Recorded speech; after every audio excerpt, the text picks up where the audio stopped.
brighter. Okay, I need a pen. 1 second. Mm. Someday, yeah, walking light of a beautiful day. Someday when the world is much brighter. Someday, yeah. Ba-ba-da-ba-ba-da-ba-da-ba. Ba-bum-ba-ba-da-ba-da-ba-ba-dee-boom. All right, almost there. All right. Hello, everybody. Welcome to another Monday mini medicine card readings. I am Patrick, your friendly neighborhood shaman, and we are going to read some medicine cards. And if you are new here, um, just straightening things out. Um, there we go. The medicine cards, in case you're not familiar, this beautiful deck from the 80s by Dave Carson and oh my God, I forgot. Um,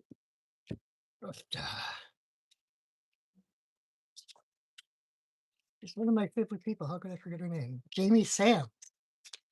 Um, and it's a Native American flavored card deck with each. It's not medicine. A lot of people are like, "Oh, so you're a medical intuitive," and I'm like, "No, I am not." Um, and it's medicine as in the native, the indigenous um, term, as in medicine is power, energy, and so the medicine cards. Each card has a different animal totem, and each animal has a different message, a different energy. And so the way this works is, gosh darn it, I am just not prepared tonight. Give me one more second. Ooh, child, things are done easier. Ooh, child, things will get brighter. Ooh, child, things are gonna get easier. Ooh, child, things will get brighter. Alrighty, so the way this works is the first 5 people to say yes in the comments get a 1 card medicine card reading. And then at the end, once I've done all those 5 readings, um, I will do basically a full, like if you were to come to me for a one-on-one reading, I do a 5 card reading. And so I take those 5 individual cards, we put them together into a full reading for the community, kind of see how our own personal paths and our own personal things interweave with the energy of everyone.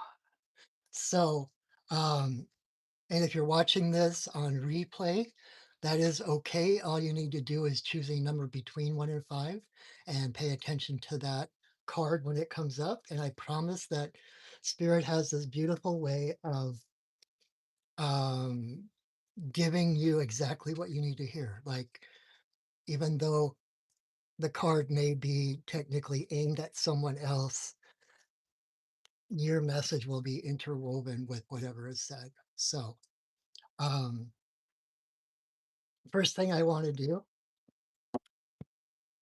is drum. Um, so I like to set sacred space before we start. That basically turns just a regular YouTube video into a ceremony.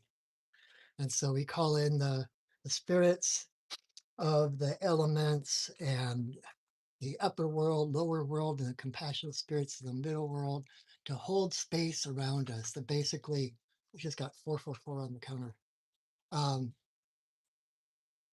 and that allows us to let go, like take our armor off, let go of all our resistance, open up so that we can receive the messages more readily. So That drum is not very warmed up.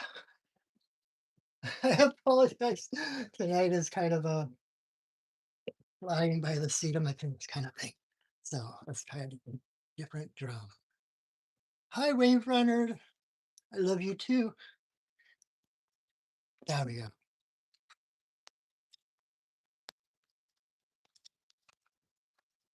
Spirits of the earth, spirits of the air, spirits of the fire, spirits of the water, spirits of the upper world, spirits of the lower world, compassionate spirits of the middle world, the Fae, the spirits of the land, the ancestors of the land. Thank you for your presence. Thank you for holding us in your love and your light.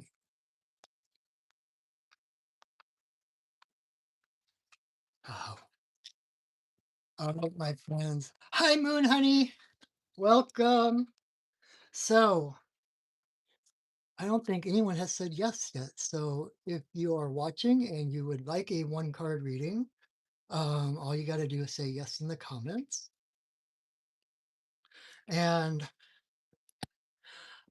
so, while I'm waiting for people, I'm glad you're here, Moon Honey. Good to see you again. Um, Sorcerer. Not a sorcerer. There's a difference. Um, so I wanted to mention before we started, I have a tendency to do all the announcements at the end. But by the end, a lot of people have dropped off. So I wanted to say at the beginning, I've got a couple of big things coming up this week. One, tomorrow at 4 p.m. Pacific time, I'm going to be doing a live YouTube video um, for about an hour. And it's kind of in anticipation of the other big thing happening this week. On Thursday, I'm going to be starting my Deepening the Journey course, which is a year of shamanism. It's a monthly class where we get together for a few hours every month and we explore a different aspect of shamanism. And you can actually sign up for just 6 months if you want, or the full year. But it's really like seeing how shamanism interweaves. I'm using interweave a lot tonight. Um, how it affects everything and how to walk a shamanic path. You don't have to be a shaman to walk a shamanic path. Um, so you get to learn about shamanism and how to apply it, find out your own, you get to, it's not just a lecture course. This is experiential. You'll be doing shamanic journeys to meet different guides, to go to different realms, to ask questions about things that maybe have confounded you for eons. Um, when I took Sandra Ingerman's 2 year shamanic training years ago. And one of the things her teacher's assistant said was that once you know how to do a shamanic journey, um, oh, it's good to see you too, Moon Honey. Once you know how to do a shamanic journey, all the other classes are just learning what questions to ask. So that is basically what this class is learning what questions to ask. Where can I go? What can I do? What other guides are working with me? And it will change you. I can promise, I can guarantee that it will change you. I've been teaching it for 10 years now. And every class, it's like the people from beginning to the end are not the same people. So if that interests you, or if you're curious, check out be doing that live video tomorrow afternoon at 4 o'clock Pacific time, right here on my YouTube channel. And it's just going to be kind of a casual talking about what shamanism is, what life as a shaman is like, and kind of um, going into more detail about what kind of things we'll be covering over the next year in that course. right? And so there's room for questions. So if you have questions, show up. If you're just curious, show up. It's just going to be kind of a casual conversation, and I hope to see you there. Whew, that all said, no one has said yes yet. So if there is anyone that wants a card reading, ready to go, um, or not, if nobody wants a reading, then okay, Moon Honey, awesome. I had a feeling. It's interesting because normally you know, I have been doing this since the beginning of the pandemic. And so there's certain regulars that show up regularly. And none of them are here. That's really, really interesting. So, okay, card number one for Moon Honey.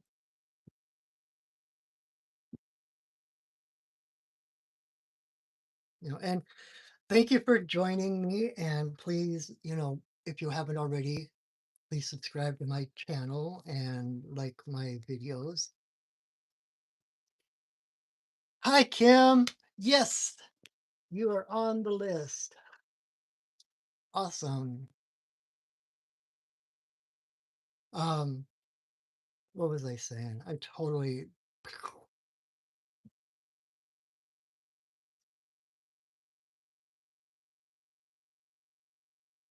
have no idea what I was just saying.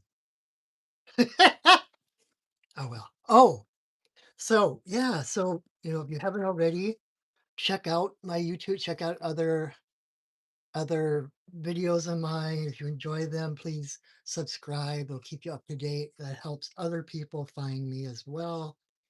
Um, and if you enjoy my work, you can always check out my website at perchingwolfstudios.net, where you can find out more about me. You can sign up for a reading or a healing or a teaching. Readings and healings and teachings, oh my. Right from my website, you can learn more about me.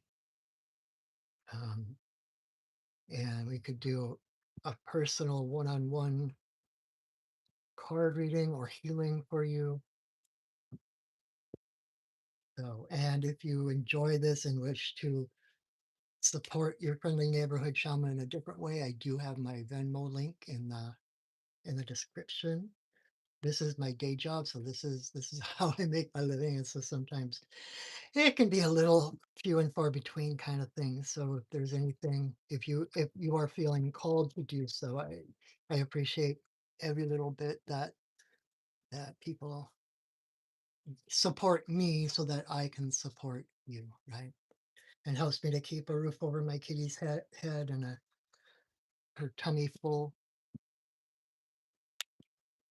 All right. Card number one for Moon Honey.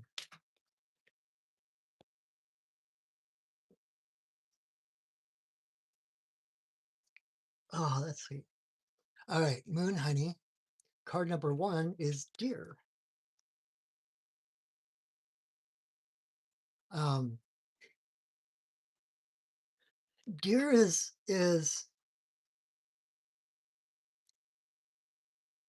compassion, um, gentleness,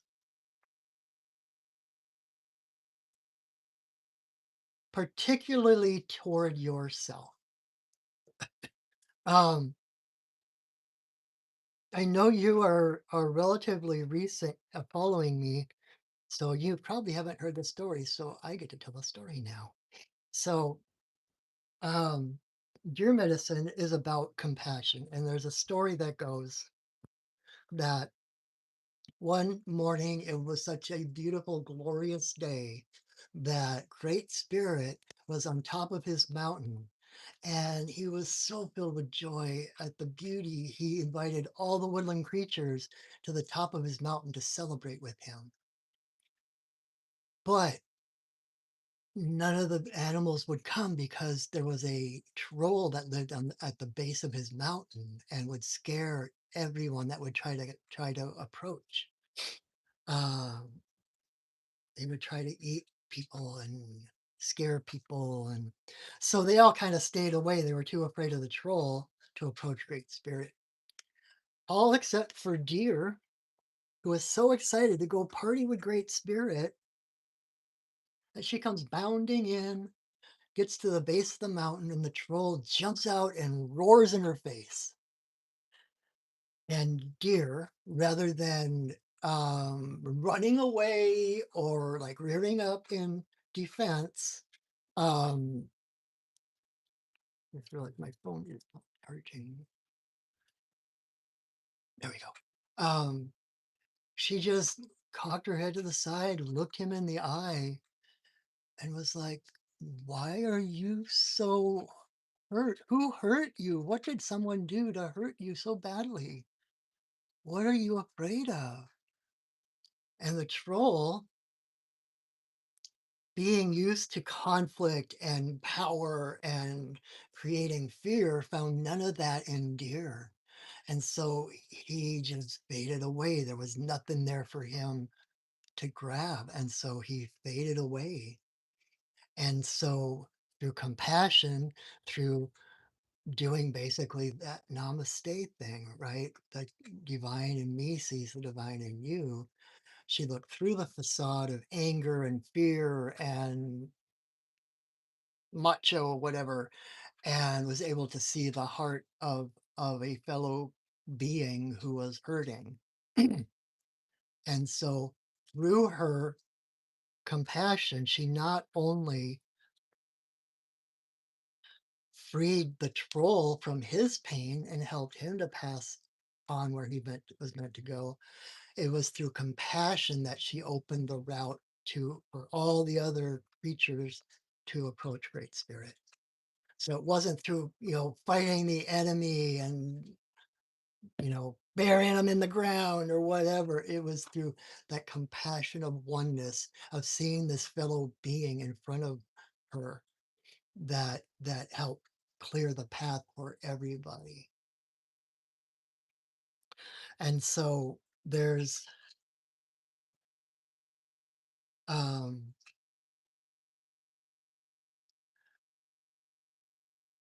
it's not it's not selfish to prioritize your own well-being.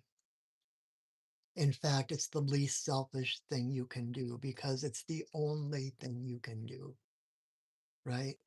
um I know, especially like, I'm doing card readings, I'm a shaman, et cetera, et cetera. So there's a lot of like psychic energy going on, that kind of thing.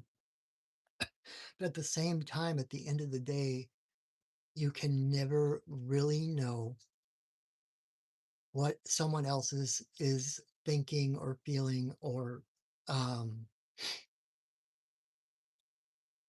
you cannot know what is best for them. It has to come from here. And so it's about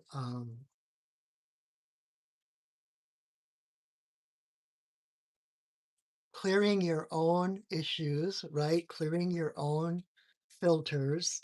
Like in shamanism, we talk about becoming the hollow bone, where we clear ourselves of our our issues and our perceptions and our prejudices and biases and all that kind of stuff, so that we can see clearly the people in front of us that we are meant to help, we are meant to serve, so that we're not projecting our own stuff on someone else, or trying to basically save ourselves by saving everybody else.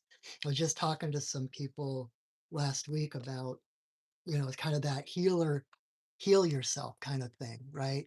It's like there's so many people that get drawn into like the medical profession, or or the spiritual um, profession, right? Healing, light workers, and all that kind of thing. And their whole point is to try to help people, to help rescue people, to help save people. And um, I took during the pandemic, I took a number of classes from Lisa Williams, who is a really well-known international psychic medium. And the one class was about spiritual business. And we had to answer the question, why do we want to do this work? And the only answer that was unacceptable was to help other people, because you can't do this work. How do I put it? It sounds backwards from everything we've been taught, but you can't, if your focus is on helping others, you have nothing to give because you're not prioritizing your own well-being. Like Abraham Hicks says that you cannot get poor enough to help someone in poverty. You cannot get sick enough to help someone who is ill. You can only help from a place of power, right? You don't, when someone's drowning, you don't dive in with them or they will pull you under with them, right? You stand on solid ground and you throw something or reach something to them and draw them back up to your level. And so the truth is, this whole we get caught into this binary duality, good and evil kind of thinking, and rich and poor and et cetera, and we think that if I'm going to be, it's like it's pie. Like if I take too big a piece, someone else is going to do without. But life is not pie. There's enough for everybody, right? And um, the more you take care of yourself, the more you have to give. In fact, I saw this. I haven't talked about this for a while, but I saw this video a while back, and I've never been able to find it again. But there was this Buddhist monk, and he was talking about he had a pitcher of water and he had a glass. And he said, this is how people think it's supposed to work. He took the pitcher, filled up the glass, and then dumped the glass out, and then filled up the glass and dumped the glass out. And he said, we keep thinking that we have to fill up with spirit, and then we have to empty our glass to help someone else, and then we fill ourselves back up, and then help someone else. And he said, this is the way it's really supposed to work. And he started filling the glass and filling the glass and filling the glass until the water was running over everywhere, right? It's your overflow that helps other people. Yeah, like refining empathy. It's like you can't have empathy for someone else unless you know who you are, right? And so it's like fill your cup, never empty your cup for someone else. It's life is a zero sum um game. It's not that, algebraic A plus B equals C. And if you take A from one side, you have to add it to the other side to balance the sides. There's no sides. When one of us does better, everyone else does better. So even if you're sitting in a cave somewhere and there's no one else around, by focusing on your own growth, your own enlightenment, your own awareness, you will help to raise the entire planet, right? The tide raises all ships. And so it's not about sacrificing. It's not about compromising. Oh, well, I'll give this up so this other person can eat. It's like, no, there's enough for everybody. And if you're giving away your energy to help someone else, you're truly not helping that person. You're prolonging the solution. You're enabling, right? Um, the best thing to do, I learned this from Sandra Inkerman too, is that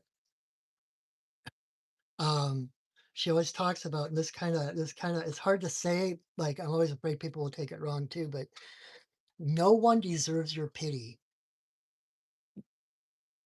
When you pity someone, and I'm not saying you don't have empathy or compassion, or you know, when you see someone else in pain, that it doesn't cause you pain as well. But what I mean by that is the same thing with Deer seeing the troll. She didn't like, oh my God, what can I do, you poor thing? She looked at him heart to heart, divinity to divinity. She didn't jump into the water to save this drowning being. She reached out from her heart, from divinity, to a fellow divine being. She saw through the facade of victimhood, or um, fear, or anger, or whatever it was. She saw through that facade to the heart within that being. And so even um, and so the best thing you can do is secure your own anchor in your own divinity, in your own heart, and see everybody from that same point of view. People may be in a bad situation. They may be a victim of something. They may be, dealing with things. But um and I'm not saying you don't help them. If you have the ability and the means to help them, you help them, right? But you help them from a point of view of seeing their divinity, realizing they're going through a challenge. Not that they're poor, they're worse off than me, they're poor, or they're, whatever. It's like they are just as divine as me. I am in a position to reach out a hand to pull them back upward. So I'm going to draw them back out to help them remember who they are, right? And that is the heart of all shamanic healing, is remembering. It's like you are already whole.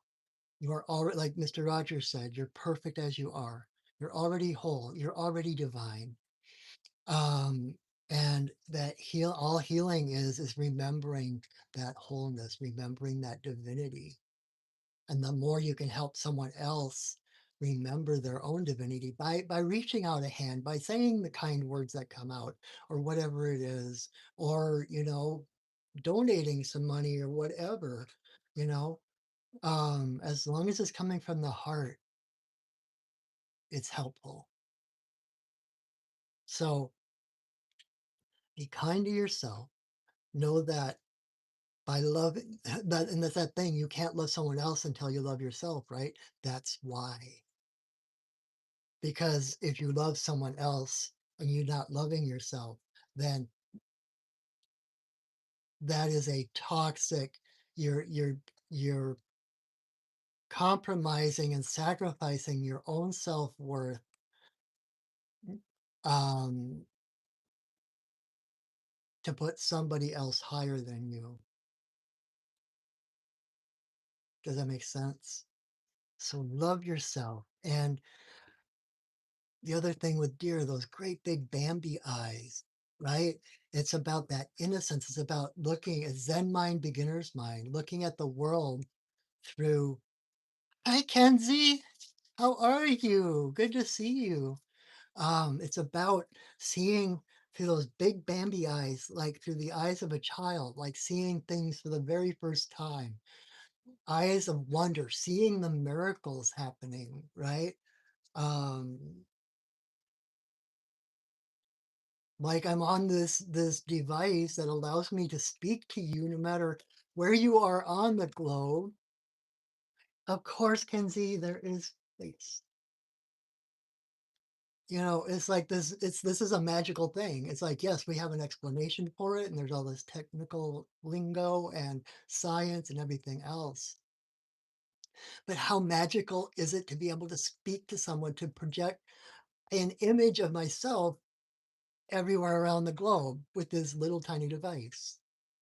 I mean, when I was a kid, that was way beyond any imaginings, right? It's like we're in this age of miracles, and it's like appreciating the miracles that are happening around us. Um, like when you're flying, you're in this tin can up, 30,000 feet in the air going from point A to point B. What's not miraculous about that? So I'll I know I'm getting really verbose like I usually do, but the last thing I want to say is that one of my teachers, I talk about this all the time. She would, she said that she would wake up in the morning and be, all right, great spirit, I am ready for my three happy surprises. And she would go through her day looking for her three happy surprises. And she would always find them because that's what her radar was set on. And so everything became a little more magical. Everything became like an Easter egg hunt or something, right? There it is. And so approach your life with eyes of wonder, of beholding the beauty that's already there, rather than figuring out where you fit or how this works. It's like behold the beauty of the world before you. Behold the enchantment of all the magic that works around us, right?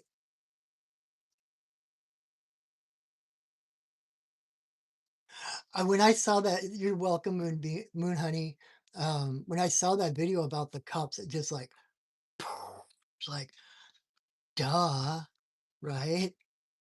All right, card number two for Kim.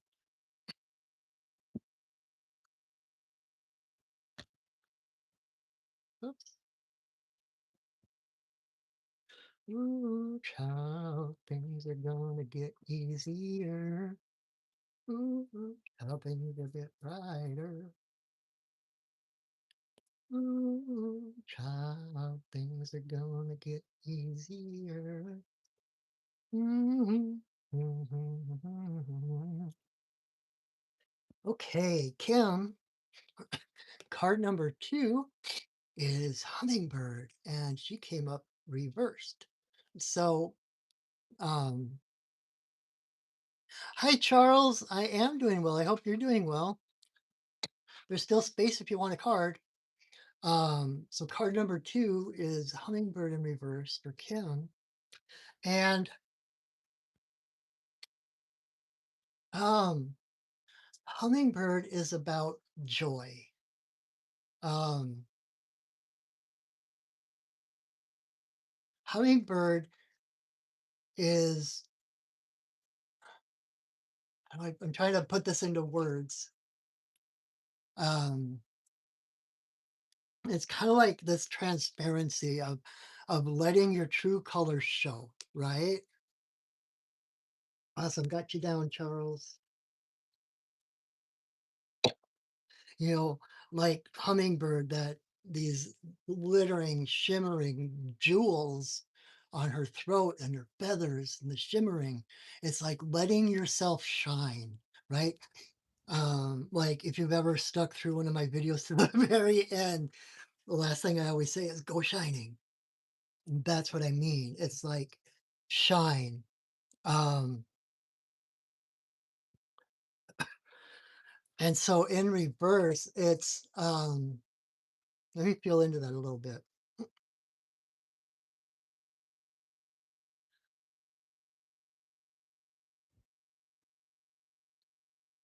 In reverse, it can be a bit of heaviness, of kind of being encased in clouds, kind of not necessarily like bad, like I'm gonna die kind of stuff, but just like overcast, right? Like you haven't seen the sun in days or weeks, and it's just the world feels oppressive, and you're doing everything you can to survive and kind of keep yourself. It's like this compression, making yourself as small as possible to avoid as much pain as you can from the oppression of the world pushing in, right? And the thing about that, I haven't talked about this for a really long time, but I actually went through an entire decade of extreme anxiety and panic attacks, like half dozen panic attacks a day, kind of thing. And um, one of the main things that I've learned through that experience is that when things start to close in, when things start to feel tight or dark, and I can't see the light through, instead of being time to cave in and protect myself, it's time to expand.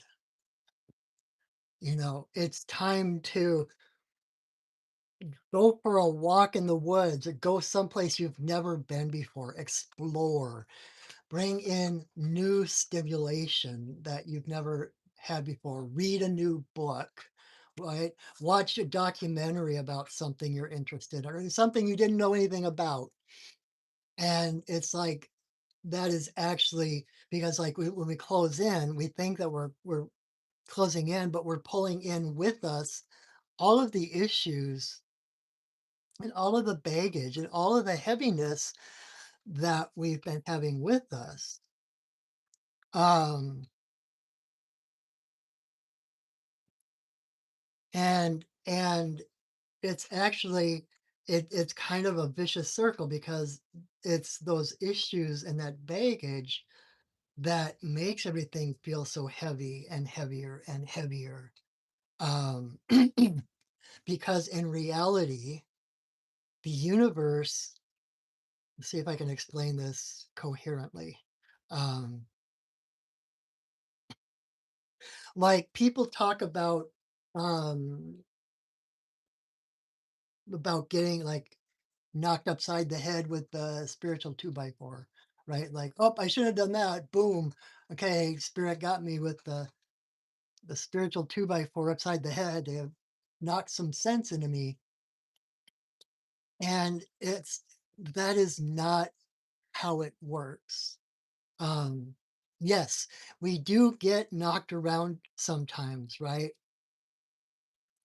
And we have these challenges and different things, but um, that two by four is not to humiliate you or knock you back into your place. It's the universe trying to knock off the extra armor that is holding you down. Does that make sense? Um,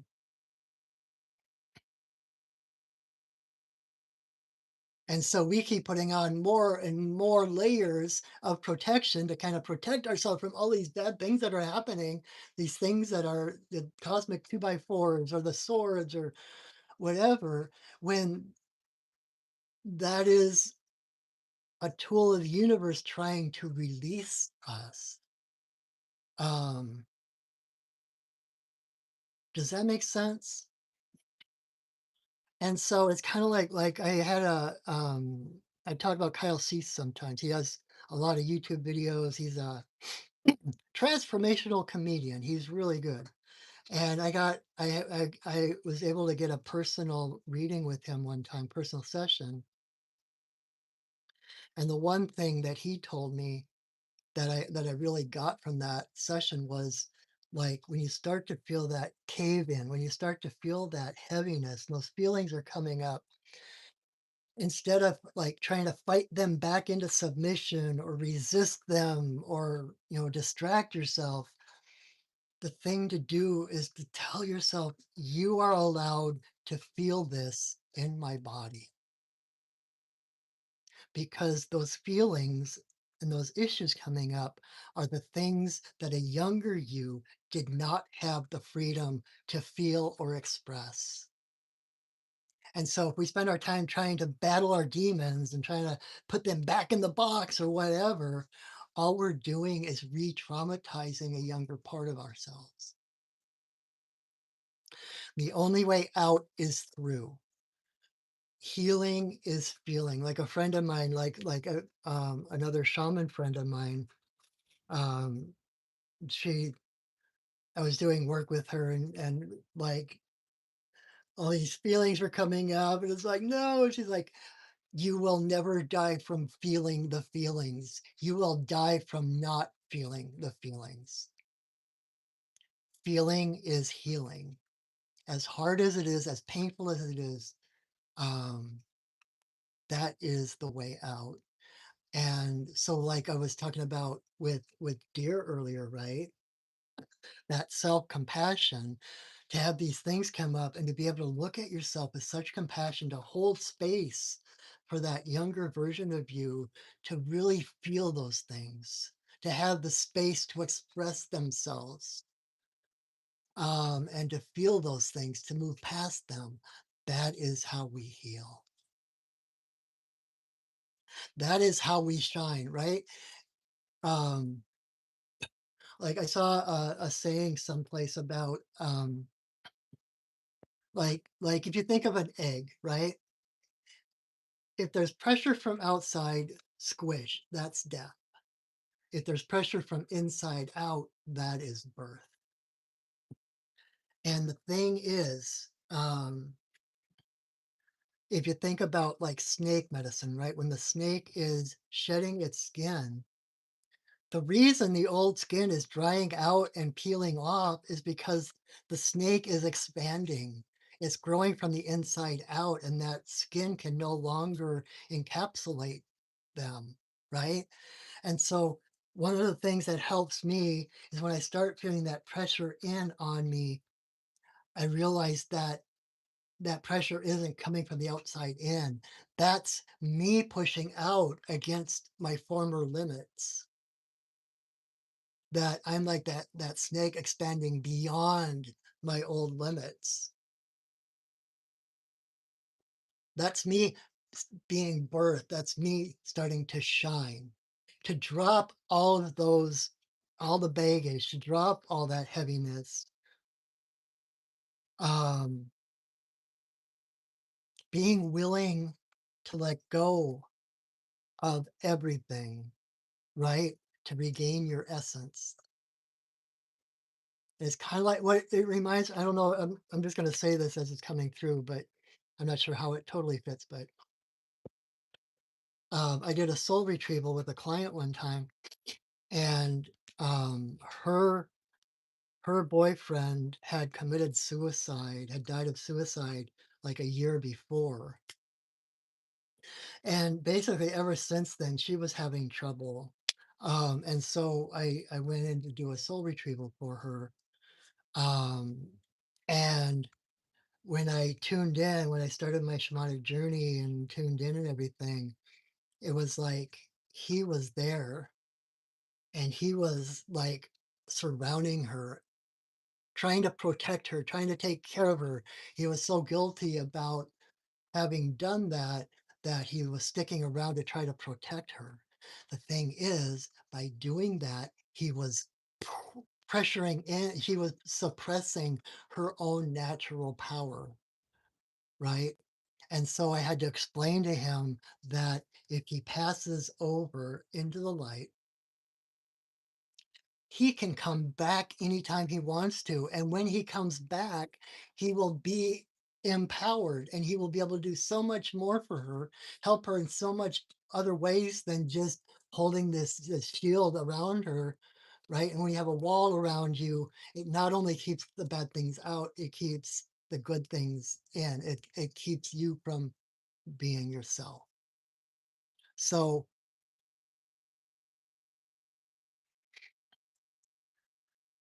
so by going through that tunnel, that dark night of the soul, going through feeling those things, that's how you pass into the light. And then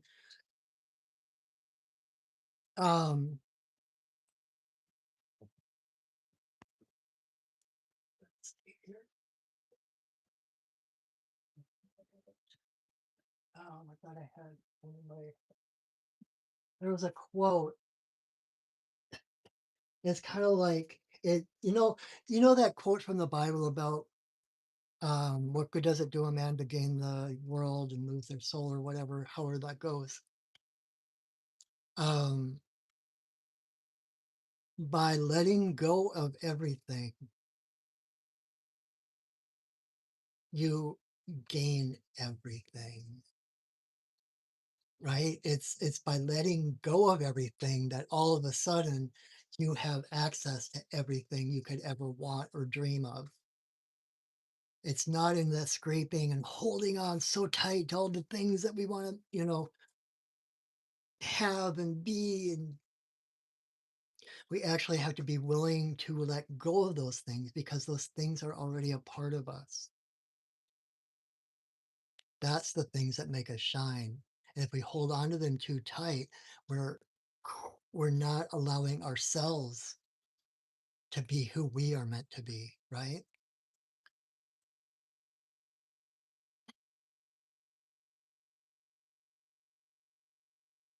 And when we have no extra baggage, when are almost as light as air, right? Every moment has infinite possibilities. Every moment, um, a hummingbird can stop and fly in any direction, like almost right turn, right? Because they're basically this little gyroscope. They can stop in midair. They are one of the only animals that can fly backwards. And it's because they're so light and because they're so filled with energy, right? And so, um,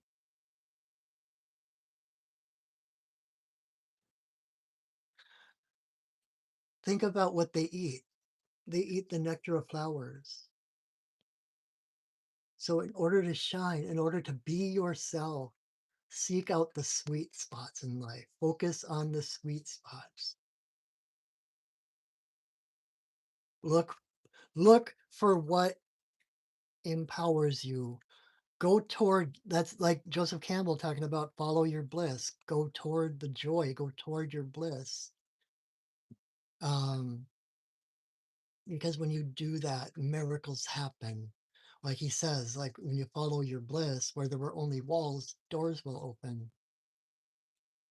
So when you're in that place of joy, you have so many more options open. You can go in any direction that you want. You don't have to figure out, okay, well, what am I going to do with the kids? Oh, I have to find a sitter for the dog. Um, I got all these different things all these hoops I have to jump through. No, and one thing that just popped into my head, and then God, I'm talking so long. Um, that same shaman friend I was talking about earlier, one of the things that she taught me, really good lesson, was to delegate. It's like you have all these worries. We hold so tight to all these worries and all these issues and all these situations. And what am I going to do? And how am I going to make this work out? And what do I have to do here? And to let those go, not just woohoo, but to delegate, right? To say, okay, spirit, this is freaking me out. I don't know how to approach this. Take it. I assign you, this is your mission. You take care of it, and then letting it go. Like when I was a boy, I used to worry a lot as a kid. Like I worried about everything. And so if I was worrying about something before going to bed, my mom would always tell me, it's like, okay, just picture that there's a shelf up on your wall above your bed, and on that shelf is a little treasure chest. And I want you to take all those things you're worrying about, all your worries, and put those into that box for the night. Let God take care of them. Let God watch over them. And you go to sleep. You let them go, let God take care of them, and you go to sleep. And that is one of the most profound things I've ever learned from my mom. Um, and you can do that actually physically. Like if you have a little, I don't know where mine is. I have like a little canister with like one of those little Christmas canisters, like a small one that like Christmas candy comes in and stuff. And it was kind of for a while, it was my God box. And every night before I went to bed, especially when I was going through that anxiety period in my life, I would make a list of the things that I was worried about, the things that I was afraid weren't going to work out, and then I would fold them up and I would put them in that box. I would physically put my worries into that God box. And it actually really worked. All of a sudden, I could go to sleep easier. And then in the morning, it was my choice. Do I want to open that up and take on those worries again? It's like, no. So I would end up burning them. It's like, let them go. And then in the morning, burn them. You don't need to pick them up again. You can pick them up if you want, but why would you want to? So I hope that is helpful, Kim. I need to make a note. Um, all right, card number 3 for Kenzie.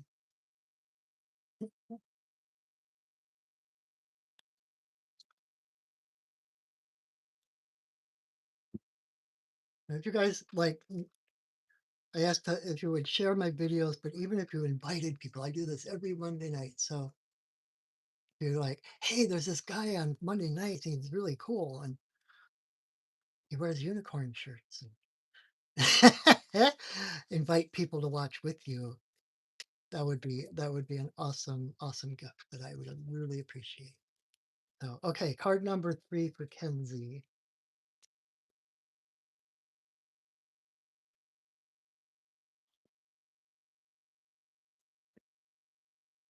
All right, so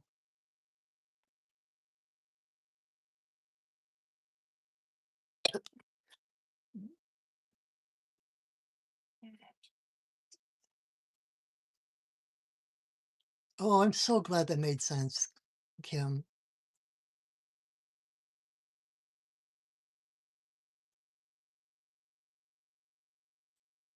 Oh, you have oh, that's interesting. You can't use Venmo internationally. That's interesting. I will look that up and I will try to find out what's going on with that. And thank you. Thank you so much. Um, so Kenzie, card number 3 is dog in reverse. Um,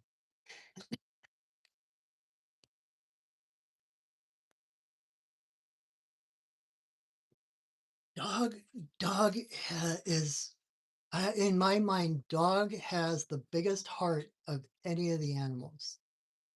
Um,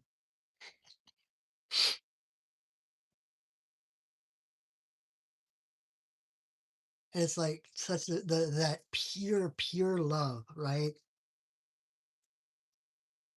Um, and so in reverse, it's kind of along the lines of what I was talking about earlier with deer, and to really learn.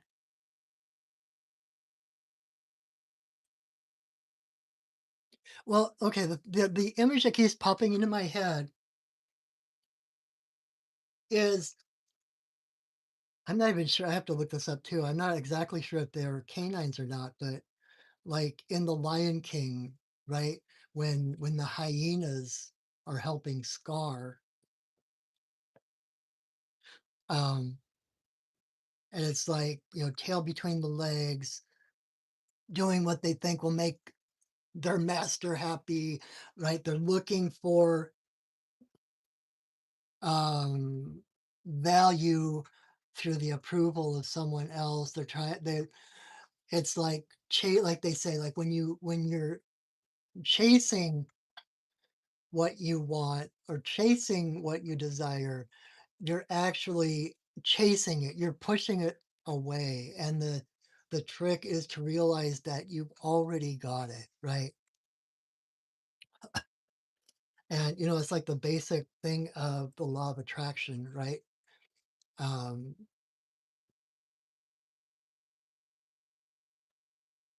you feel you when you visualize what it is you want, just the visualization isn't it can work, but it's like the emotion is the real driving force.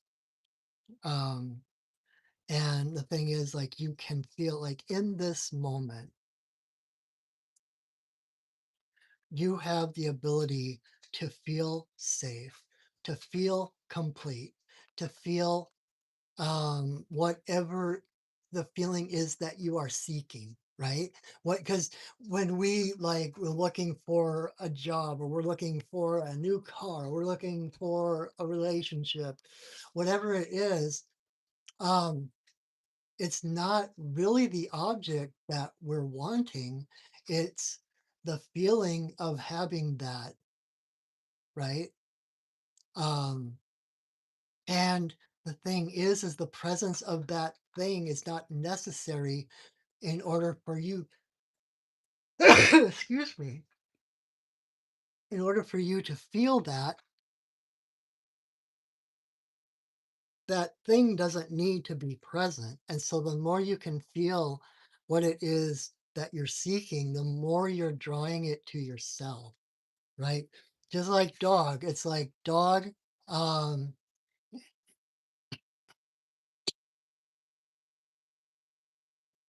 it's by honoring themselves, of loving themselves, valuing themselves, that then they find, like, their pack is drawn to them, right? You find your pack by being your most authentic self, by honoring yourself rather than trying to fit in, or fulfill all the obligations to be accepted to this group or that group or whatever it is. And to really appreciate who you are, to appreciate your own beauty, to love what you love, right? There's a line from an old, I learned this from Kyle Cease too, but he quotes this line from a Nicolas Cage movie, and I don't remember what movie it was, but in one point it was like he said, "You are not what loves you, you are what you love." And so on a very, I mean, on the most basic level, to learn to love yourself and appreciate yourself, look around you at what you love, right? If you love certain animals, if you love certain people, if you have certain activities that you love, your passions, your those desires, um, own those feelings, because that love that you feel, it's not coming from that person or that animal or that activity. That feeling is coming from your heart. That's a resonance in your heart. That is your feeling. And so that feeling of love is actually you loving yourself.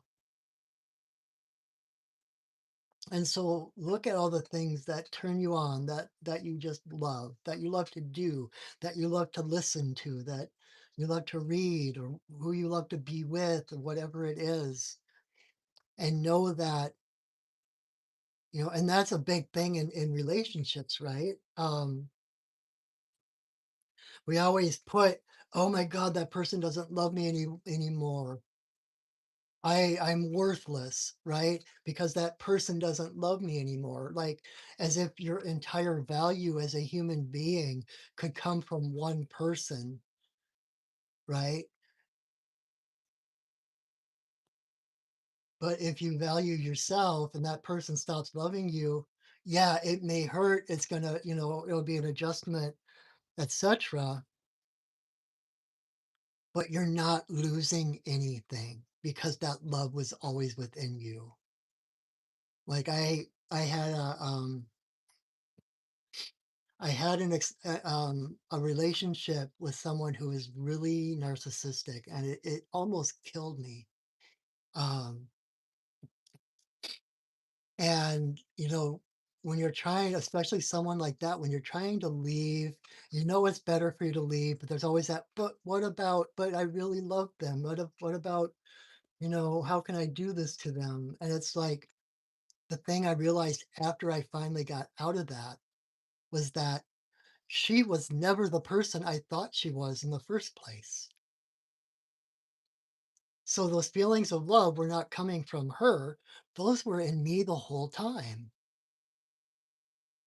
And so I was able to claim those feelings. I was able to claim that love and let her go because I didn't even know who she was. She was not who she presented herself as. She was not who I thought she was. I was not falling in love with her. I was seeing reflected in her, in some of her words and her behaviors, what I loved in myself, right? And with like the narcissistic thing, it becomes, kind of um, just enough of that good and that love, like just enough breadcrumbs that keeps you hanging on. Well, maybe they're, giving them the benefit of the doubt, right? Oh, well, but I know that that's not the way they really are. And it's like, actually, yes. Who they really are not is the person that they're pretending to be to keep you hooked in. And that's not to put judgment on them or make them bad or wrong or anything. It's just you don't need that energy in your life. That is not helpful for you, right? Um, and so whatever it is, know that those deep. I started writing a song. I never got very far on it, but I got the first. It's like I started writing a song. I can remember the lyrics. The first. I only ever got as far as the first line, but it's that deep, delicious longing makes me know that you are real. If there's nothing there to sate it, these feelings I couldn't feel.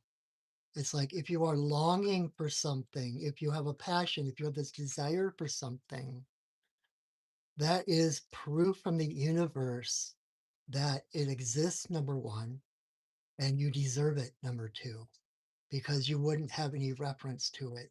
You wouldn't know you were missing it. You couldn't feel that deep, delicious longing for something if it weren't already a part of you. And so, again, don't chase those things. Don't try to acquire those things. Don't look to other people or other places or things in order to get those feelings, to get those things. Know that they're already within you and know that by just staying present and feeling those things, they will come to you. They have to. Law of attraction, right? They have to come. That is how the universe works. It may not be the way you thought they would look. It might show up as somewhat a whole different person or a whole different thing, but it will always show up. Okay. I hope that's helpful. I miss you. All right, Charles, card number 4.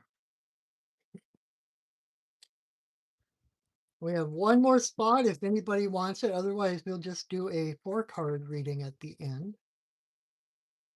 This is card number 4 for Charles. Oh, you are so welcome, my friend. I'm so glad that helped. I'm so glad. You would deserve to be happy. You deserve to be loved. So love yourself. Be the first in line to love yourself. All right. Card number 4.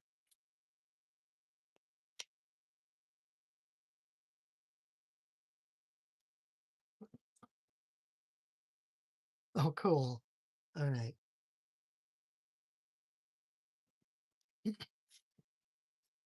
All right. Charles, card number 4 is Heron.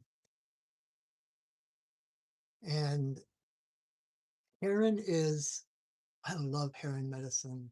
I work with Heron medicine a lot. It's very Zen, very Taoist, very like kung fu.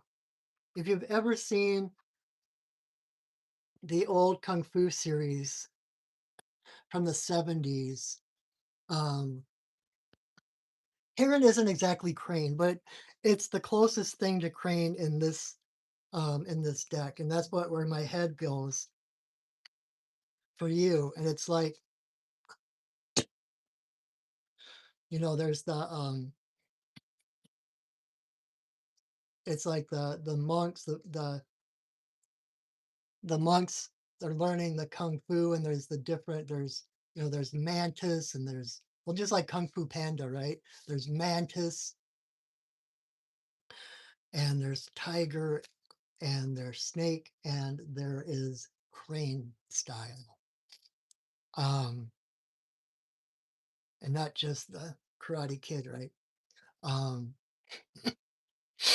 but crane style karate, crane style kung fu came from a monk who happened across a tiger who was trying to attack a crane, and she was defending her nest,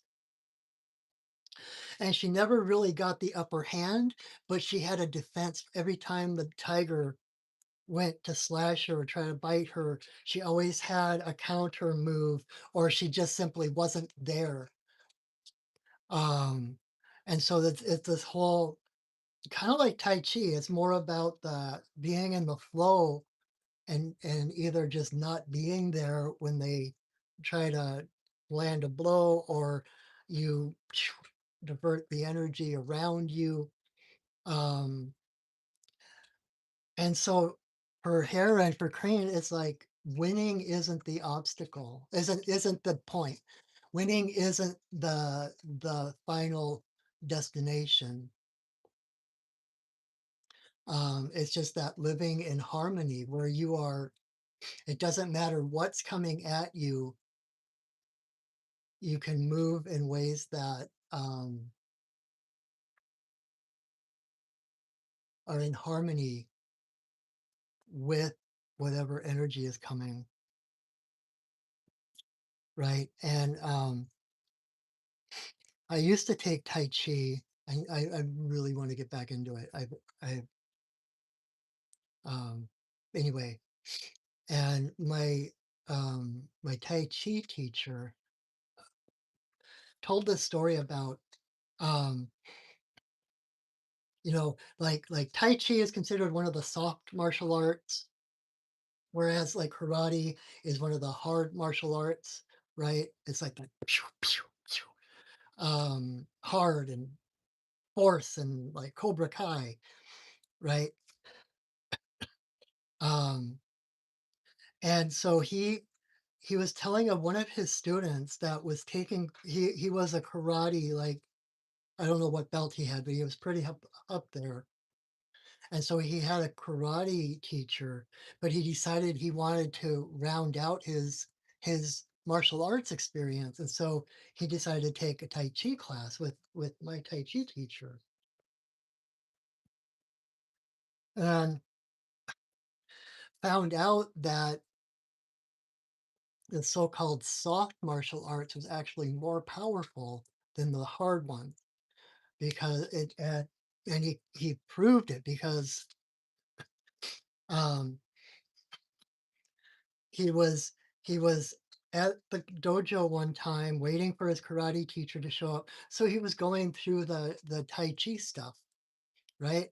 And the karate teacher came in and just started laughing at him, started calling him a girl, started like, why would you want to do that kind of stuff? It's like force, boom, boom, boom. And the guy tried to tell him about how powerful Tai Chi was, and the teacher wouldn't hear it. It's like, well, fine. So they had like, there's those in like arcades and stuff, they got the punching bag where you can punch it and it'll tell you how much force, and they had something else that you would kick and would tell you how much force your kick had. And so he's like, fine, I will prove that that's worthless. And so he went to that stuff and he did his best, hardest karate kick. And then the other guy did a Tai Chi kick. It was like twice the twice as powerful as the karate kick. And they did the punch. And again, it was like twice as powerful. And the karate teacher got really mad and actually attacked his student. And the student using Tai Chi was able to toss the karate teacher on the floor. So the moral of this is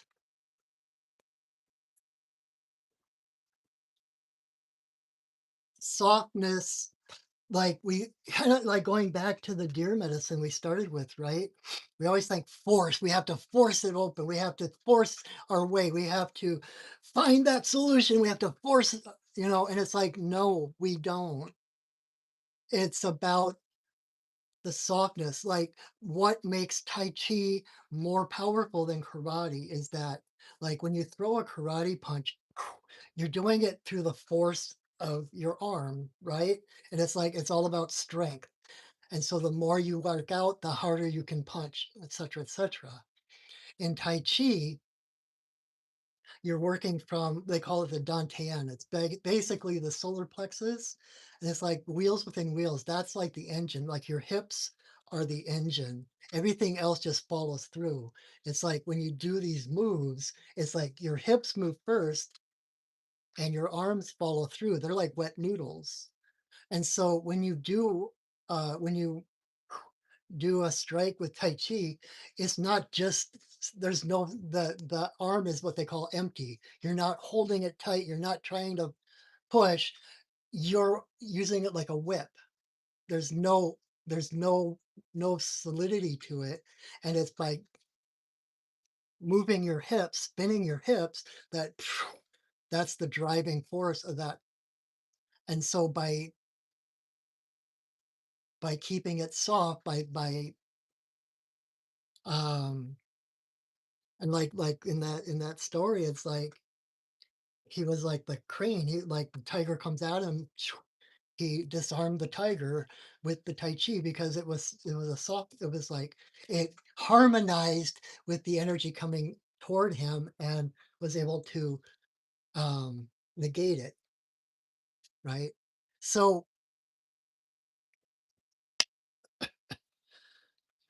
that's interesting. I don't know if I've ever gone on that long about that kind of thing, but so it's about seeking harmony. It's about like the dance of like the yin yang, right? You've got the dark and the light, and they're dancing together. They're creating all of reality by this dance. Neither of them is bad, neither of them is good. They're just dancing together and creating, it's the masculine and feminine, creating all of reality. And that there's that line in between, like between the two fish, right? That's called the middle course. That's the middle way. Sometimes it's a little bit more on the dark side, sometimes it's more on the light side. But the dark is not evil. That's the feminine creative principle. The light is the physical manifestation principle. So exactly like deer and troll. So when you realize there is no separation, when you realize that everything, like they talk about, everything happens for a reason, but that sometimes comes across as some power in the sky thinking that they know best for you. And so they're going to do this thing and you'll get a lesson out of it because it's like they know better what's good for you or whatever. But when you realize that everything that happens in your life has purpose, that everything, you are not separate from anything, so that anything that happens is the path. And if it's in front of you, that is proof that you have the ability to get through it, right? Each of our life paths are unique and custom made to who we are and the purpose we came here for. Nothing can happen to us that is outside, that is greater, more powerful than we are. And so to be able to approach things like, oh crap, I don't know what I'm gonna do. It's like, okay, a center like Heron with that alignment, like Heron's greatest strength is stillness. Heron stands in the water, head in the sky, feet in the earth, just standing, creating a shadow on the water, and then the fish are drawn to the coolness of his shadow. So by being in alignment, by being fully present, he draws to himself everything he needs. There's no need for force. There's no need for manipulation. There's no separation. It's all part of him and it comes to him as he needs it. So, like I always talk about, you know, I always recommend, especially when someone like Heron comes up, I recommend like some form of meditation or some daily spiritual practice, some way to at least once, if not twice a day, kind of find that alignment with spirit. Because when you find that alignment, like all your chakras are lined up, everything is flowing, then everything you do from that place is inspirited, inspired action. Otherwise, if you're going from the head and trying to fix things or do things or change things, all you're basically doing is rearranging boxes. There's no real change, there's no real growth. But if you are in alignment first, and it's like when Heron's in that alignment, he's in that stillness, and a fish comes up to hang out in his shadow, he doesn't just casually, oh, there's my fish, and reaches down and takes it. It's like, choom, it's like a lightning strike. They see what he wants, and he, choom, it comes to him, and as soon as he sees it, choom, it's his. So, and that seems to be the theme for tonight is that being present, settling into who you truly are, finding your authenticity, finding your integrity, and being that, realizing that the universe revolves around you, that the universe reflects you, and that everything you need is brought to you. So, again, basic law of attraction, right? It's like you think about what you want, you feel the presence of that thing because that thing is already a part of you. And if you can feel the presence of that thing, whatever it is, by the time it actually shows up in physical reality, it's kind of a, anticlimactic thing because like, well, I already feel like that. I don't need that thing to make me feel that way. Right. It's kind of like feeling abundant when when you're having, you know, financial problems, like always like, okay, and that's where affirmations come in, right?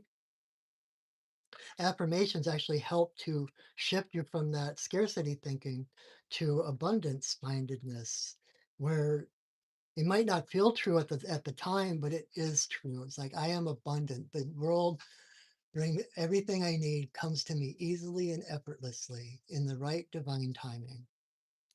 And when you approach your life in that way, there's no need to scuffle around looking or trying to figure out how to manipulate people or things to get what you need. I am complete, I am whole, I am taken care of. The universe loves me. Everything I need comes to me easily and effortlessly. It's not always easy to keep that mindset, um, but I even have a dry erase marker in my bathroom that I write affirmations on the mirror so that I read them at least twice a day. um, And it's like when you stop, you can say those affirmations, not to convince yourself of something, but to acknowledge, to affirm. That's why they're affirmations, to affirm what's already true. I am strong. I am whole.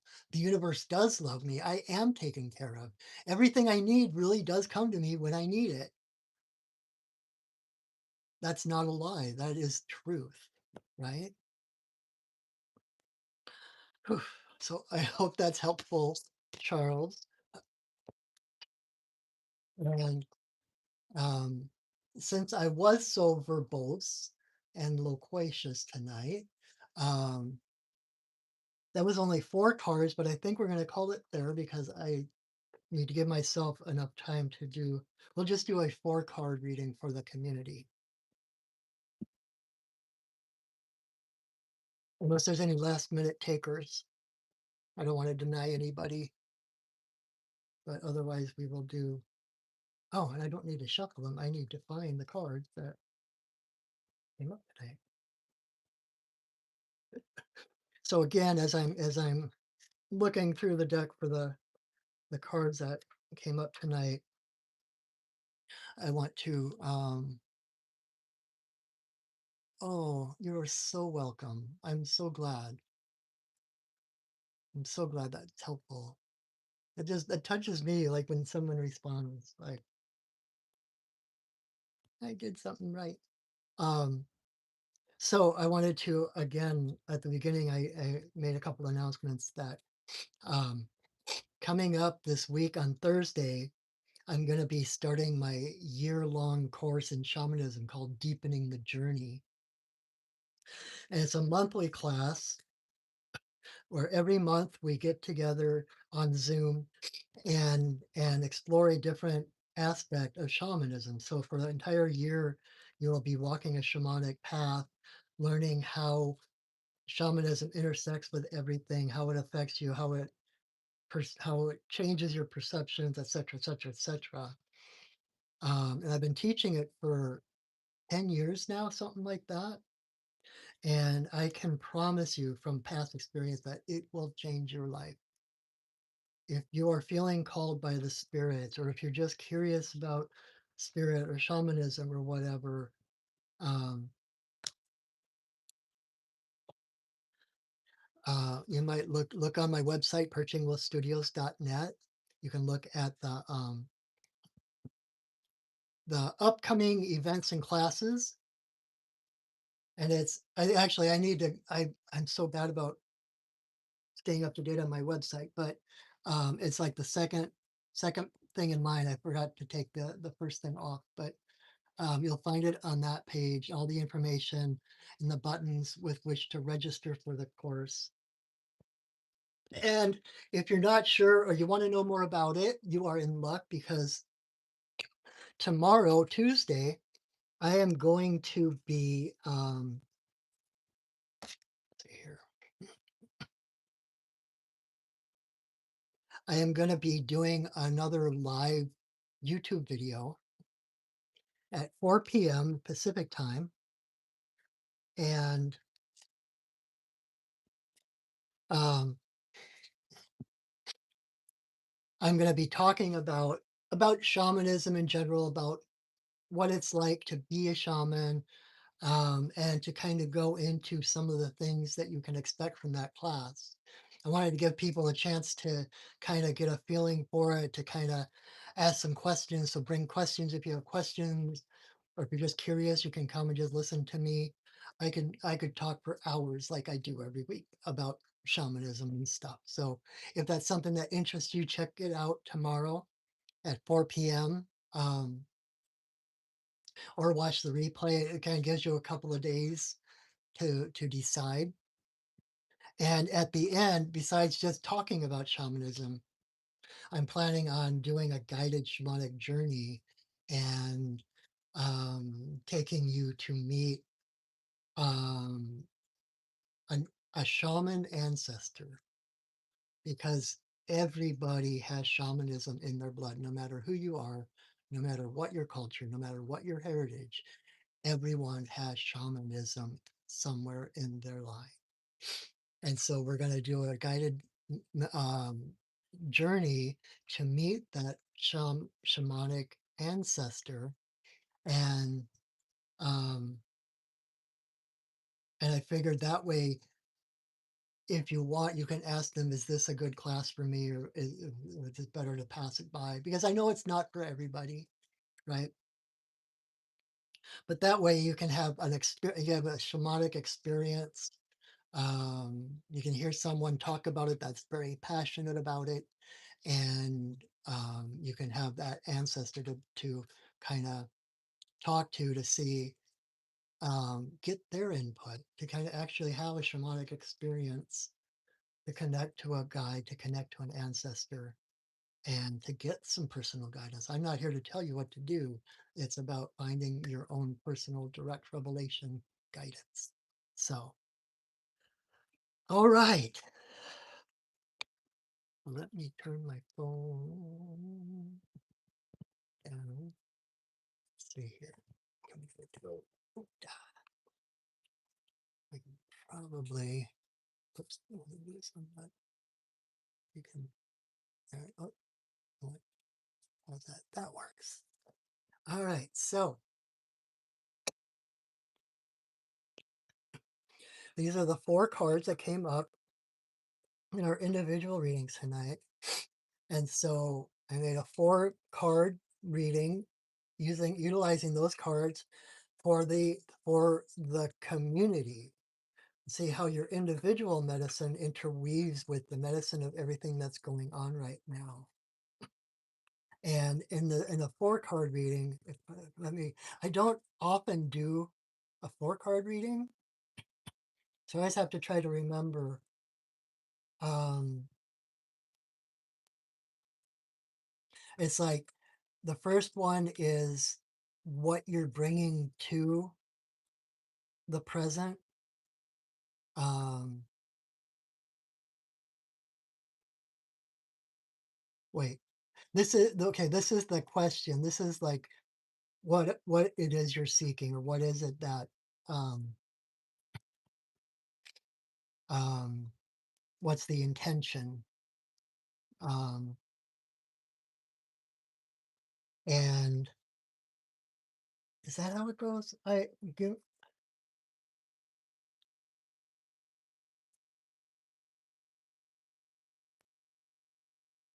Yeah. So this is wait.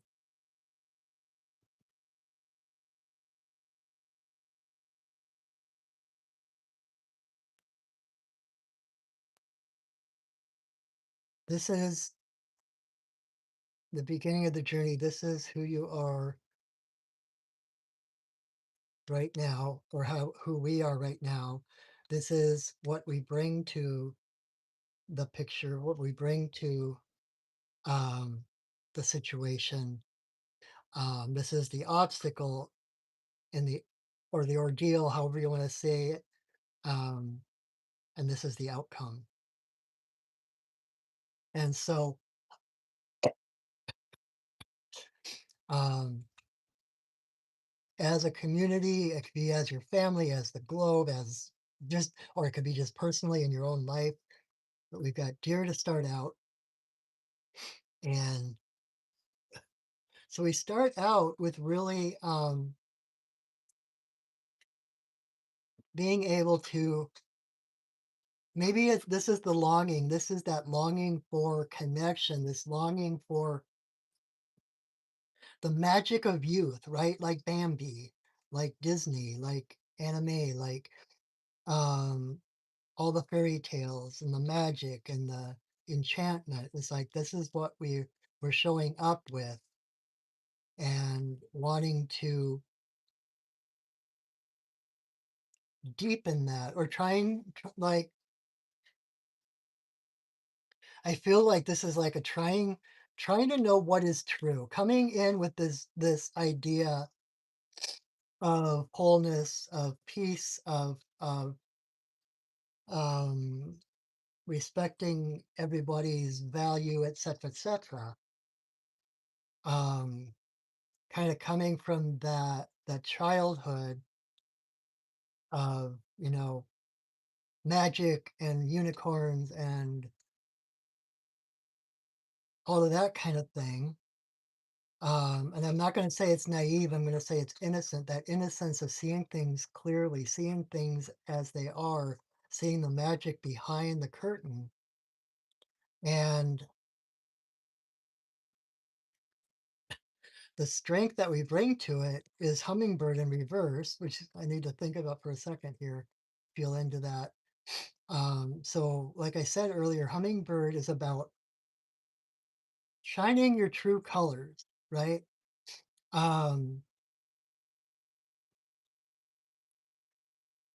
and so, like when I do a reading, reverse cards tend, it's not something you're doing wrong. It's not something that is dead set against you or that, you need to rectify. A lot of times, the reverse card is kind of what is in transition right now. Where where's the needle on the album kind of thing, right? Um, and so it's kind of like this is the transition. We're finding our wings. We're coming in with this hope that these things are real, right? And we're having to, like I said, seek out the sweet spots, focus on what we want, not on what we don't want. Right? I just again watched um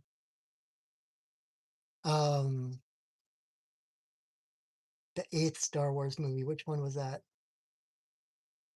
I don't remember the name, but they're like in they're in these racer things and they're going toward this giant energy gun and the one guy's going to try to ram down its throat to blow it up and the woman um comes with hers and knocks him out of the way and she says we're not going to win by trying to fight the things we hate. We're going to win by saving those things that we love. So it's about focusing on the sweet spots, focusing on the things that we know are true, the things, um, kind of trusting. We must believe in magic. We must believe in a guiding hand.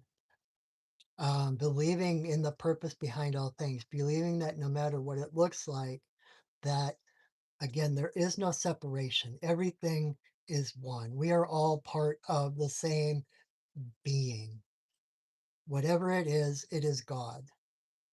So we're in this transition of seeing through the shadows, right? Um, Sandra Ingerman talks about like in that your path to enlightenment, etc., whatever you want to call it. There's always a stage of disillusionment, and it's kind of like that's where we are right now. The stage of disillusionment, all these things. But I thought this was real, and I thought everything was good, and I thought people were good, blah blah blah. And then we're starting to see evidence that counters that. But this is that the strength that we bring to this is to be able to, um, like I said with deer, like seeing through the facade, seeing to the heart of all people, seeing the connection, seeing the sweet spots, what we can do when we work together, how much more light lit up, how much more shimmering and glimmering we are, how much more colors there are when we work toward what we want, when we work together to raise each other up. Um, and so there's a lot of that heavy, like I talked in the individual reading about that heaviness pushing in. It's like there's a lot of heaviness pushing in right now, trying to convince us that this is not real, that life is bad, that life sucks, that everybody sucks, that war is inevitable, blah, blah, blah, blah, blah. And this is the disillusionment where we're starting to see evidence um, of those kind of things. but within us is that heart of the hummingbird, that little tiny warrior, being able to see, like being able to sniff out the sweet spots in an entire forest, right? Knowing where the sweet spots are and focusing on the things that support us, that make us feel better rather than to Valhalla and jumping into the fray and guns ablazing, right? This is about doing those things individually as individuals, as tiny individual beings, right? Doing everything that supports us individually, because then that ripples out into everyone and so on, right? The obstacle that stands in our way, I don't know if I like the word obstacle. It's kind of like this is the challenge. Um, the challenge is that, okay, wow. The challenge is this is kind of what I was saying about before, like feeling safe, feeling comfortable, feeling good because you believe the world around you is good. And so that feeling of safeness, that feeling of wholeness, that feeling of rightness is not coming from within you. It's coming from the world around you, making you feel safe. Um, and so here we have that need to um, dig in, right? To dig in to what's buried, to dig past those limits, to dig past all of the all of the stories and all of the what do I want to call them? All the conditioning we were given when we were being raised by adults and teachers and authorities who didn't know any better, but continued to reinforce our feeling of inadequacy, feeling of worthlessness, feeling of not being lovable, right? So our challenge is to dig in to what is buried, to dig in and find that spirit, to find our heart under all that crap that's been piled on top of us, to redeem ourselves, to find that sanctity to our soul that has never left, and to guard it, right? Dogs are guardians. Every canine in some form is a guardian, a gatekeeper. And so it's like finding that place, finding that sanctity, finding that heart, and then guarding it, protecting it, loving it, right? Setting those boundaries, not like walls that hold you in and keep you from interacting with the world, but boundaries that are breathable that allow you to interact with the world and yet keep, you know, like when I set sacred space earlier, right? We surround ourselves in this higher vibration that doesn't allow any lower vibrations to come into our circle. That's what this is learning those boundaries, learning how to set sacred space around ourselves, um, which allows us to align with who we really are, right? This is, childhood, this is fairy tales, this is Disney, this is like the world is a magical place, but it's like feeling good because you live in a magical place, which can be kind of a box of cards because once you start to see like things that counteract that, it's like, oh my God, I no longer feel safe because your safety was coming from the way that the world appeared. This is coming this is like the hero's journey in a way, right? It's kind of coming full circle from that to coming back to the realization that that this is all true, that the world really is magical, that miracles happen, that the fairies are real, um, but it's coming from a place of alignment, feet in the earth, head in the sky, being that conduit between earth and sky, between heaven and earth. to be that divine presence in the world, that that goodness in the world is a reflection of what's in our hearts rather than our hearts being, a flat reflection of what we think is magical in the world. Does that make sense? So it's like we're coming home to ourselves, and the more I grow and the more I older I get, the more I believe everything Walt Disney ever taught me. I never stop believing. And as I learn that here, and I'm finding out more about the mechanism and the source of that magic is not the magic happening outside of me, but it's the magic happening inside of me as an intimate and essential component of the holographic universe. That life is good because I am good. I am worthy. I am divine.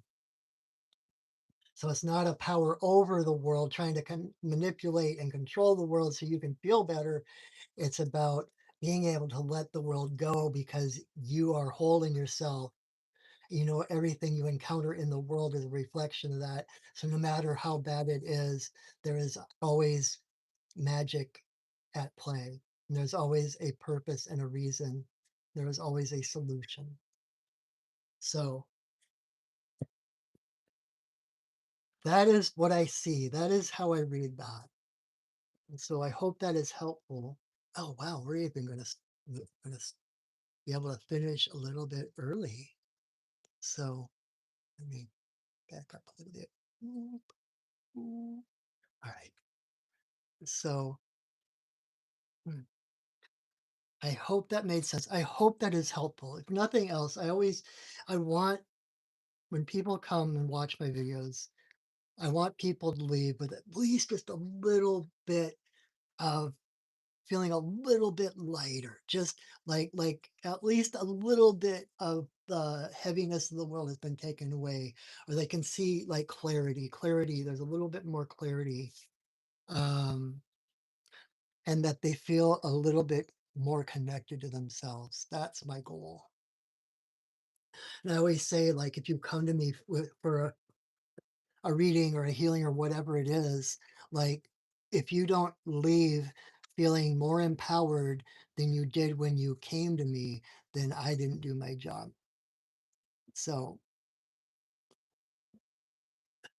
anyway, so that is our readings for tonight. Um, thank you for joining me. Um, glad you were here. It always works out, right? It's like it would have been a whole different reading if I gotten the normal 5 cards. But because we had the 4 cards, it's like it's perfect. Um, so again, thank you for joining me. If you haven't already, please subscribe to my YouTube channel and like my video, share my videos. All of that helps me out. It helps other people find me. Um, and it helps support me and make it easier for me to be able to do these videos. And if you would like to help in a different, support in a different way, reciprocate in a different way, I have my Venmo link in the description under the video. And anything you wish to give me is welcome with so much gratitude. This is my day job. So this is how I get paid. And so whatever people wish to give me is just met with heartfelt gratitude. So thank you for that. Thank you for supporting me so that I can support you. Right. And again, tomorrow, Tuesday, the 14th. Yes, Tuesday the 14th at 4 p.m. Pacific time. You can find me right here on my YouTube channel doing a live conversation about shamanism and what it's like to be a shaman and what to expect with my upcoming class. You don't have to be taking the class in order to enjoy the video. And it's going to be some question and answering. We're going to do a guided shamanic journey to meet one of your shaman ancestors. And then Thursday, we're bringing out the big guns, right? Thursday is the first the first month of my year-long Deepening the Journey class, a year of shamanism. And you can sign up for a whole year or just 6 months at a time, but it's a monthly class. So every month we explore a different aspect of shamanism. What different guides can you meet? What different realms can you journey to? What are the questions you can ask? How does the universe really work? Right? Um, and I can promise you, after 10 years of teaching this class from experience, that this class will change you. If you are ready, if the spirits are calling you, answer. All right. And if you enjoy my videos, if you enjoy my readings, etc., you can set up a session for yourself one-on-one with me for readings and healings and teachings. Oh my. You can look at my website, pertinentstudios.net. You can find out more about me. You can see the different shamanic services I offer, and you can sign up right from there for a session with me. Besides the bigger classes like the one coming up, I also do one-on-one mentoring. So if you're looking for a spiritual teacher, I come with tons of experience, tons of having done things the wrong way, so I know how to do things the right way, um, and from all kinds of different eclectic philosophies and traditions, all kinds of stuff. I would be honored to be your teacher. I have for like a 6 month commitment for the mentoring so we can see where we go. And then after that 6 months, we can continue to go or decide to call it whatever it is that you need. But my job is to help you find your unique path. I'm not trying to create carbon copies of myself. And um, shamanism is a very individualistic practice. No two shamanic people have the same practice. They might be similar, they might use the same lingo, but no two shamanic people do things exactly the same. Because part of the teaching comes from physical people and part of the teachings come from the spirit. No two people have the same spirits, no two people have the same background. And so their approach to everything will be different. And that's my job, is to help you to find your own guidance, to find your own way on that footpath. All right. So we started with setting sacred space. So it's only right to release that sacred space, to let the spirits return from whence they came.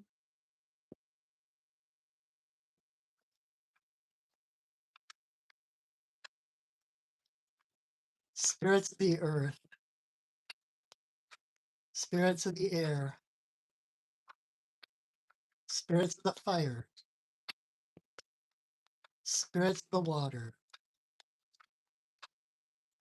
spirits of the upper world, spirits of the lower world,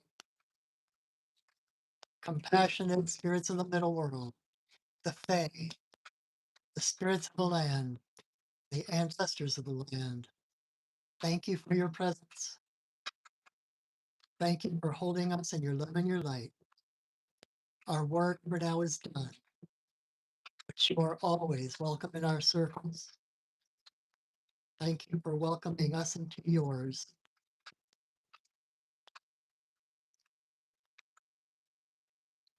Ooh, child, things are gonna get easier. Ooh, child, things will get brighter.